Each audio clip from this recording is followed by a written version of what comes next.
వివాహిత ఐశ్వర్య మిస్సింగ్ కేసును ఏలూరు జిల్లా నూజివీడు పోలీసులు ఛేదించారు.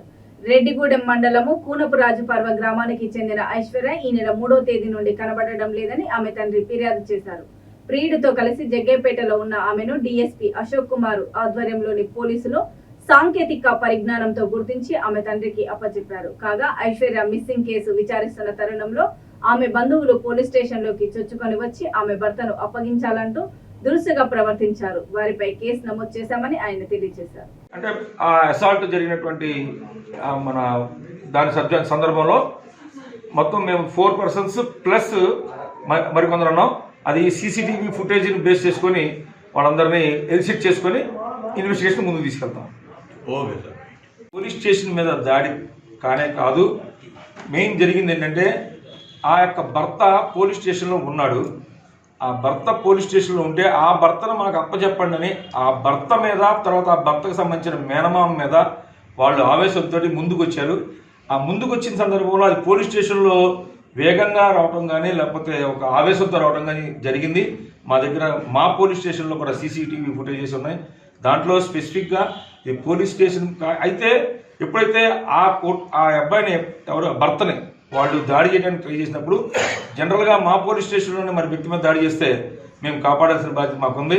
మా సమక్షంలో దాడి చేస్తే ఒప్పుకోం కాబట్టి మా ఉమెన్ కానిస్టేబుల్ పోలీస్ స్టేషన్ మీద దాడి కానే కాదు, మెయిన్ జరిగింది ఏంటంటే ఆ యొక్క భర్త పోలీస్ స్టేషన్లో ఉన్నాడు.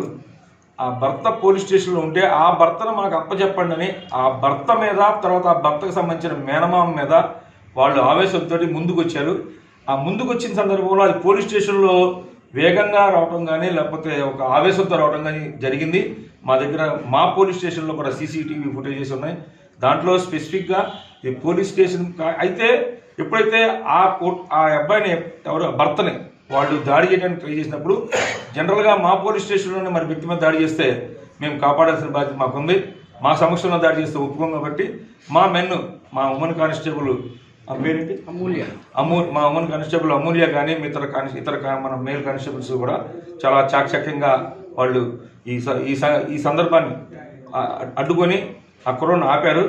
దాంట్లో అతని మీద దాడి చేసినటువంటి దృశ్యాన్ని కొంతమంది అదేం చేశారంటే పోలీస్ స్టేషన్ మీద దాడి అని చెప్పని అన్నారు. కానీ బట్ వాస్తవంగా ముద్దాయి అంటే ఆ భర్త మీద ఆవేశం, అతని మీద దాడి జరగలేదు సార్. అతని మీద దాడి చేయకుండా మేము ఆపుతున్నాం వల్ల మా మీద వాళ్ళు ఏం చేశారంటే వాళ్ళు మాకు అప్పచెప్పండి అని చెప్పేసి ఆవేశం, అది ఒక ఆవేశపూరితమైనటువంటి వాతావరణం.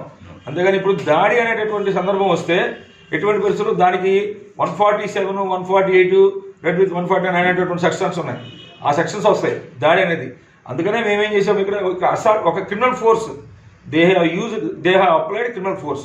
సో మేము అప్పుడు అందుకనే 353 కింద కేసు రిజిస్టర్ చేసాం. మేము ఇక్కడ ఆ సందర్భంగా కేసు రిజిస్టర్ చేయకపోవడం జరగల, కేసు రిజిస్టర్ జరిగింది. అది criminal force, they applied criminal force for certain purpose. So we register that case. So అందుకనే ఈ రోజున జనరల్గా మనం ప్రతి ఉమెన్ మిస్సింగ్ కేసులు లేకపోతే మ్యాన్ మిస్సింగ్ కేసులు ట్రేస్ చేస్తాం. కానీ అది ఆ అపోహనే మనం దాన్ని నిర్మూలించాలనే ఉద్దేశంతో ఈరోజు మీ యొక్క పత్రిక ఉమెన్ మిస్సింగ్ కేసు మేము రిజిస్టర్ చేయడం జరిగింది. ఉమెన్ మిస్సింగ్ కేసు రిజిస్టర్ చేసిన సందర్భంలో అక్కడ కొంత ఆగిరిపల్లి పోలీస్ స్టేషను, తర్వాత నూజివీడు పోలీస్ స్టేషన్ అనేటటువంటి ఒక సందిగ్ధమైనటువంటి వాతావరణంలో వాళ్ళు ఆ బాధితులు కొంత ఇబ్బంది పడినటువంటి విషయంలో వాళ్ళు ఆవేశానికి గురయ్యారు. అయితే ఆవేశానికి గురైనప్పుడు మేము ఆ యొక్క కేసుని చాలా ప్రెస్టేజ్గా తీసుకొని మేము దాన్ని ట్రాక్అవుట్ చేసాం. ట్రాక్అవుట్ చేసిన తర్వాత ఆ యొక్క మిస్సింగ్ ఉమెన్, ఆ అమ్మాయి వయసు 22 సంవత్సరాలు, పేరు చెప్పకూడదు. ఆ అమ్మాయి ఆల్రెడీ జాబ్ చేసుకుంటుంది. జాబ్ చేసుకుంటూ మన ఆగిరిపల్లి మండలంలోని ఒట్టిగూడిపాడులో భర్తతో కాపురం చేసుకుంటూ మరి తర్వాత ఆమెకి జస్ట్ సెప్టెంబర్లోనే వివాహం జరిగింది. సెప్టెంబర్లో వివాహం జరిగిన తర్వాత మరి ఆవిడ యొక్క పర్సనల్ రీజన్స్ దృష్ట్యా ఆవిడకి మరి భర్త అంటే ఇష్టం లేకపోవడమో లేకపోతే వేరే కారణాలు కానీ ఆవిడ ఇంట్లో నుంచి వెళ్ళిపోయింది. అయితే భర్త తీసుకొచ్చి అక్కడ బస్టాండ్లో నూజివీడు బస్టాండ్లో వదిలిపెట్టడం జరిగింది. దీనికి సంబంధించి మేము నూజివీడు బస్టాండ్లో సీసీ ఫుటేజ్ని తీసుకున్నాం.